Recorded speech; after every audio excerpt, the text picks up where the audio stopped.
Hello everyone, welcome to all India students community. दोस्तों, एक बार फिर से आप सभी का स्वागत है आपके अपने परिवार ऑल इंडिया स्टूडेंट्स कम्युनिटी में। दोस्तों, हम कवर कर रहे हैं हिंदी को। आने वाले एग्ज़ाम जैसे CISF head constable, UP police operator, assistant operator, radio operator या यूपी पुलिस कांस्टेबल, जो भी एग्ज़ाम आपको देखने को मिलेंगे वहाँ पर हिंदी आप लोगों का एक बहुत ही इंपॉर्टेंट रोल प्ले करता है। तो उन्हीं एग्ज़ामों की तैयारी के लिए मैंने आप लोगों के लिए एक टेस्ट सीरीज स्टार्ट किया है और इस टेस्ट सीरीज में डेली आप लोगों को चैप्टर वाइज 20 क्वेश्चन मिल रहे हैं। आज हम आगे के क्वेश्चन को डिस्कस करेंगे और आज का हमारा जो टॉपिक है वो वर्णमाला है। इसके पहले 20 क्वेश्चन हम कवर कर चुके हैं, आगे के 20 क्वेश्चन आज हम कवर करने वाले हैं। आपको बड़े ध्यान से क्वेश्चंस को देखकर चारों ऑप्शन को पढ़कर जवाब देने की कोशिश करनी है और जिन स्टूडेंट्स ने अभी तक नोट्स नहीं लिए हैं वो नोट्स लेकर अपनी पढ़ाई कर लें। और वीडियोस का लिंक अगर आपको चाहिए, मैं वीडियोस का लिंक फ्री ऑफ कॉस्ट आपको प्रोवाइड करा दूंगा। नोट्स कैसे मिलेंगे इसकी जानकारी भी मैं आपको दे दूंगा। तो चलो शुरुआत करते हैं। और आज आप लोगों के लिए पहला क्वेश्चन आपकी स्क्रीन पर आप लोगों को नजर आ रहा होगा। क्वेश्चन क्या है कि निम्नलिखित में से कौन ट वर्ग में नहीं है। आपसे पूछा गया है कि ट वर्ग के अंदर कौन सा नहीं आता है, ठ, ढ, ध या ण। जवाब दीजिएगा, करेक्ट आंसर क्या होगा जो ट वर्ग में नहीं है। कमेंट करिए जल्दी से। बहुत सारे स्टूडेंट्स कमेंट नहीं करते हैं। दोस्तों, अगर आप टेस्ट देते हो तो कमेंट जरूर किया करें। इससे आप गलत जवाब जरूर हो सकता है आपका गलत जवाब हो, लेकिन ज़िंदगी में आप भूलोगे नहीं। तो ये होगा धा। दोस्तों, जैसे का वर्ग हुआ, का, खा, गा, घा, च, ये सारे का वर्ग के अंदर आते हैं। फिर उसके नीचे वाले जो आते हैं इसी तरीके से का वर्ग, चा वर्ग, छा वर्ग, इस तरीके से ये चलता है। तो करेक्ट आंसर होगा टा वर्ग में नहीं है, धा। नेक्स्ट क्वेश्चन है, हिंदी भाषा की कुल वर्ण लिपियाँ कितनी है? 44, 33, 52 या 48? बताइएगा करेक्ट आंसर क्या होगा हिंदी भाषा की कुल वर्ण लिपियाँ। तो दोस्तों, करेक्ट आंसर इसका जो होगा, हिंदी भाषा के अंदर जो कुल वर्ण की लिपियाँ हैं वो 52 है। कितनी है? 52 will be the correct answer. Next question है, क्वेश्चन नंबर 23 आपकी स्क्रीन पर है। जिनकी ध्वनि केवल मुख से निकलती है उनको क्या बोलते हैं? जिनकी ध्वनि केवल मुख से निकलती है। ऑप्शन है वृत्ताकार स्वर, अनुनासिक स्वर, संवर्त स्वर या फिर निर्नुनासिक स्वर। जवाब दीजिएगा करेक्ट आंसर क्या होगा। तो दोस्तों, जिनकी ध्वनि केवल मुख से निकलती है उनको निर्नुनासिक स्वर बोला जाता है। नेक्स्ट क्वेश्चन की तरफ बढ़ते हैं। क्वेश्चन नंबर 24, अर्ध विवृत स्वर क्या है? उ, आ, ए या ए? जवाब दीजिएगा अर्ध विवृत स्वर। कमेंट करें जल्दी से। अर्ध विवृत स्वर डेली 6 बजे आप लोगों को क्लास मिलता रहेगा। तो करेक्ट आंसर होगा ए। ए जो है दोस्तों अर्ध विवृत स्वर है। तो करेक्ट आंसर होगा ए इज अर्ध विवृत स्वर। नेक्स्ट क्वेश्चन है, सभी स्पर्श व्यंजन कौन से वर्ग में आते हैं? का, रा, ला, हा, या, सा, दा या रा, का, चा, पा या दा या फिर हा, सा, रा, बा। सभी स्पर्श व्यंजन कौन से वर्ग में आते हैं? दोस्तों, अगर बात करें हम स्पर्श व्यंजन की तो वो आते हैं का, चा, पा और दा। ये सभी स्पर्श व्यंजन है।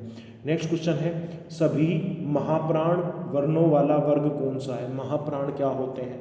अल्प प्राण क्या होते हैं? इसकी पूरी जानकारी नोट्स के अंदर है। वीडियो में मैं पढ़ा चुका हूँ, अगर आपने नहीं देखी है उन वीडियो को तो ज़रूर देखिएगा। तो दोस्तों, करेक्ट आंसर इसका जो होगा वो होगा खा, छा और ढा। ये सभी महाप्राण वर्णों वाला वर्ग है। का, खा, छा और ढा। क्वेश्चन नंबर 27, जब एक ही ध्वनि का द्वित्व हो जाए तब वह क्या कहलाता है? संयुक्त ध्वनि, संपृक्त ध्वनियाँ, युग्मक ध्वनियाँ या फिर पारस्परिक ध्वनियाँ? जवाब दीजिएगा। जब एक ही ध्वनि का द्वित्व हो जाए तब वह कहलाता है युग्मक ध्वनि। तो करेक्ट आंसर होगा बी, युग्मक ध्वनि इज द राइट आंसर।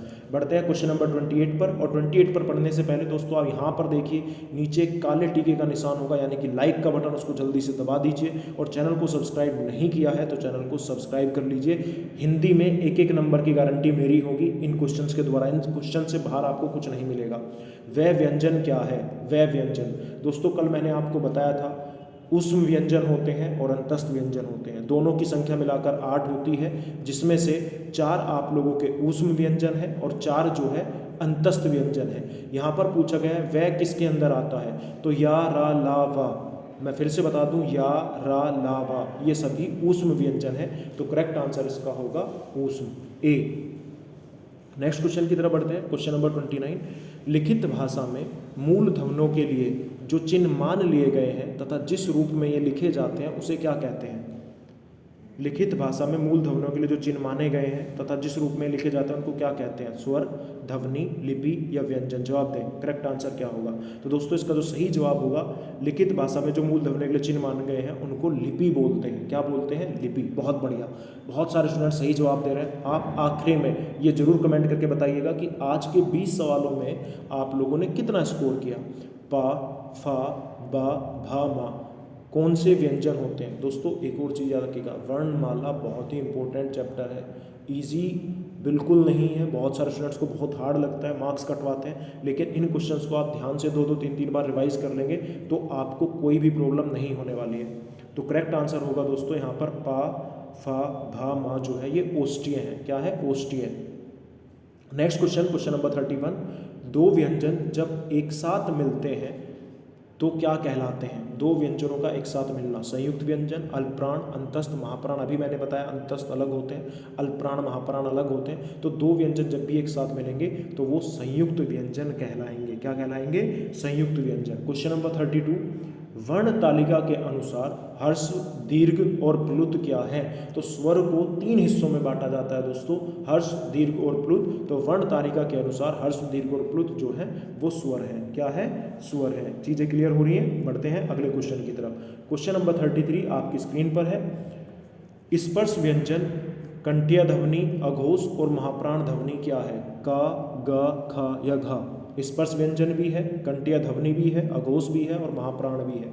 ये आपसे पूछा गया है। तीनों कौन सी कंडीशन इसको सेटिस्फाई करती है? तो खा जो है ये स्पर्श व्यंजन है, कंठीय भी है, का वाला जो वर्ग है पूरा का पूरा कंठीय होता है, अघोष भी है और महाप्राण भी है। नेक्स्ट क्वेश्चन है क्वेश्चन नंबर 34, दंत्योष्ठ्य ध्वनि कौन सी है? दंत्योष्ठ्य यानी कि जिस वर्ण को बोलते वक्त आपकी जीभ दांतों को टच करे उसको दंत्योष्ठ्य बोला जाता है। दांत और ओष्ठ यानी कि होठ दोनों का मिलन हो उसको। तो यहाँ पर जो करेक्ट आंसर होगा दोस्तों वो होगा A will be the right one. यानी कि वह जो है वह, आप देख लोगे आपका दांत ऊपर वाले होठ को वह बोलते वक्त टच करता है, यानी कि ये दंत्योष्ठ्य है। क्लियर है? क्वेश्चन नंबर 35, हिंदी वर्णमाला में ऊष्म व्यंजन कौन से हैं? सबसे पहले सवाल बनता है कि ऊष्म व्यंजन कितने हैं? अब आपको रट चुका होगा क्योंकि ऊष्म और अंतस्थ से पेपर में सवाल बहुत बनते हैं। तो ऊष्म व्यंजन 4 हैं। और ऊष्म व्यंजन कौन कौन से हैं? तीनों सा और हा। तो करेक्ट आंसर होगा A will be the right answer. बढ़ते हैं क्वेश्चन नंबर 36 की तरफ। दोस्तों मैं फिर से बोल रहा हूँ, अगर अभी तक आप लोगों ने वीडियो को लाइक नहीं किया तो आप बहुत बड़ी गलती कर रहे हैं। जल्दी से लाइक कर दीजिए। बहुत कम समय में यानी कि 5 से 7 मिनट में 20 क्वेश्चन डेली आप लोगों को कवर करा रहा हूँ। आपके एग्ज़ाम से पहले पूरी हिंदी कंप्लीट करा दूंगा। वीडियोस जिसमें मैंने डिटेल में सारी चीज़ें पढ़ाई हुई हैं वो भी अवेलेबल है, वो आप देख सकते हैं। हिंदी के जिन वर्णों का उच्चारण करते समय केवल श्वास का प्रयोग किया जाए उन वर्णों को क्या कहते हैं? तो दोस्तों उनको बोला जाता है अघोष। जिनको बोलते समय केवल श्वास का प्रयोग हो उनको अघोष बोलते हैं। क्या बोलते हैं? मेरे साथ बोलिए, अघोष। बढ़ते हैं अगले क्वेश्चन की तरफ। क्वेश्चन नंबर 37, यार अलावा कौन से व्यंजन है? रट गए होंगे। यार अलावा अंतस्थ है, तीनों सा और हा। बिल्कुल, बहुत बढ़िया। तो करेक्ट आंसर होगा अंतस्थ। क्वेश्चन नंबर 38 पर बढ़ने से पहले दोस्तों बहुत सारे स्टूडेंट्स चाहते हैं कि उनको नोट्स मिल जाए ताकि वो जल्दी से अपने सिलेबस को कवर कर ले।